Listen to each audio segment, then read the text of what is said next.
I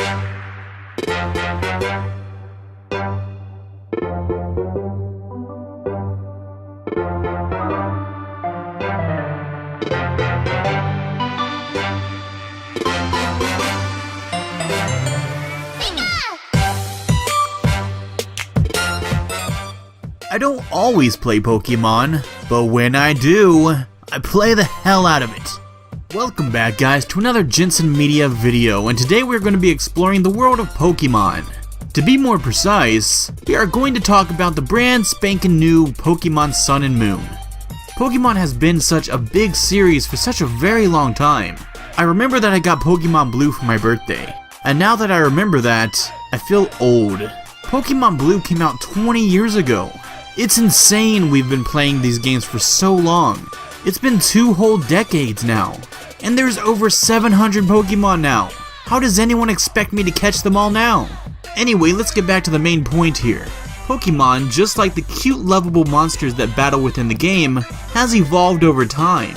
And that's a good thing considering we've been at this for 20 years now. We now have 7 generations of Pokemon, including Sun and Moon. And I do believe that these new games are the most different out of all the experiences we've enjoyed so far. Is the difference a good one, and does it succeed at everything it wants to accomplish? There's absolutely no question that this series has been a popular powerhouse of handheld gaming. If you've owned a Nintendo handheld, then you've most likely at least played one generation of Pokemon. But after all these years, gamers have started to feel that all these games are pretty much the same, and that it's getting old. At the same time though, others have said that the series has went too far off the rails, and it just isn't the same game anymore. So really it's hard to please everyone here. Who doesn't love Pokemon? The issue is, it has such a large fan base, it's hard to give everyone exactly what they want. I do believe that Game Freak, however, really hit it out of the park this time, and I can't imagine that there will be anyone not pleased with the game. The game had started off with a little bit of story going along with it, and Pokemon isn't really known for its strong story structure. It usually just gives you a basic reason for having a Pokédex and then sends you on your way to collect all the Pokemon in the world. I won't dive into the story or anything. I like to keep my reviews as spoiler free as possible. The game touches base on the original games in some nice ways, and it's a great nod to what it once was and where it came from. It was really a nice touch and I appreciated it, especially actually bringing a plot to the table this time, instead of having the whole, hey, I'm a professor and I need you to go here and I need you to go out in the world and collect them all, yeah. Oh no, there's a bad guy, I'm just a small boy but I'll stop them. What's up with that anyway? Who lets their child travel different towns spanning many days to battle some weird trainers and potentially battling dangerous creatures? Someone needs a Dr. Phil intervention. Why don't you go ahead and tell me how the Pokemon make you feel? Anyways, don't let my ADD fool you, I'm getting to some sort of point, I think. The game has a new feel to it, definitely has nods to the past, but even though it has a link to what was familiar, and what we love about the other games, its approach on how it gets things done is very different. You'll find a variety of different challenges and tasks along your way, proving that you are the ultimate Pokemon master, and that you are the very best, like no one ever was. To catch them was my... Okay, anyway, back to the main point, okay? There are 4 different islands in the game, and each one has a kahuna, 1 or more captains, and a guardian deity that protects the island. Each captain has a trial that's part of the island's challenge. The challenges are a variety of different things that could involve clearing out several nests of Pokemon, or battling against a totem Pokemon, which is a more powerful version of a normal Pokemon. After you clear out the trials on the island, you can then battle against the island's kahuna. This all replaces gym battles, and yeah, I know, gym battles were a huge part of the original games, but technically you still kind of have them. Look at the trials and everything you do on each island. They each represent the few trainers that you had to take on before you can meet the challenge of the gym leader. The gym leader is represented here by the island's kahuna. So you're still getting your gym battles in a way, it's just more like a big island battle. I actually like this a lot more compared to the gym battles. It breaks up the gameplay a little, and it keeps the formula more fresh than the old ones did. After you win against a kahuna, you'll get your passport stamped and you'll be on your way to the next island. This changes one of the very core elements of the past games, and yes, it's very different. But it's kind of one of those moments where you don't realize the element needed changed until it did. Another thing that I like about this element and the way things work now is that it makes it a touch more personal because the captains get to know you. They get to know your playstyle, and it makes you care more if that makes any sense. In the older games, there were plenty of times where I just did not want to battle. I just didn't enjoy it and it got really tedious really fast. But here, I haven't really felt the need to skip or avoid a battle. Sun and Moon are both very gorgeous games, and it's a delight to go through all the battles. Everything has a breath of life to it, and the battles are very awesome even to newcomers to the series. A new person can possibly get overwhelmed by the old games, but this one is most likely the easiest game to figure out, due to the type effectiveness indicator, right smack dab implemented into the battles. What this does is show you in battle just how effective your moves will be against a different Pokemon. No more having to use Google or trying to figure it out when you don't know a certain Pokemon. There is also a new call for help feature, which means you can call upon a wild Pokemon that may help you in battle. This makes tedious random battles that plague you at certain points in the game just feel fresh and less tedious in the process of it all.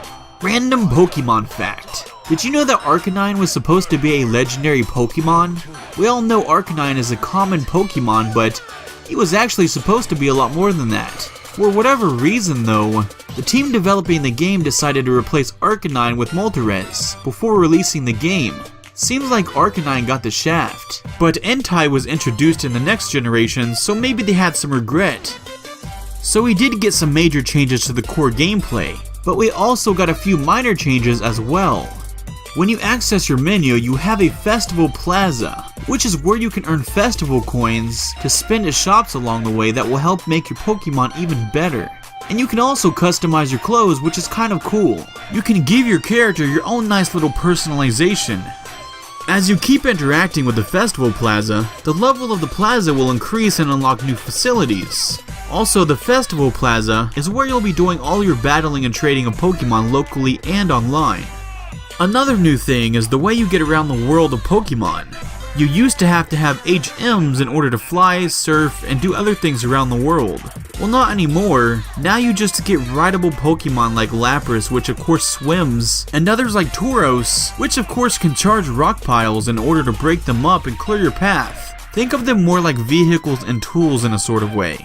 This allows you to not have to be burdened by carrying a certain Pokemon just because you need them to fly or surf.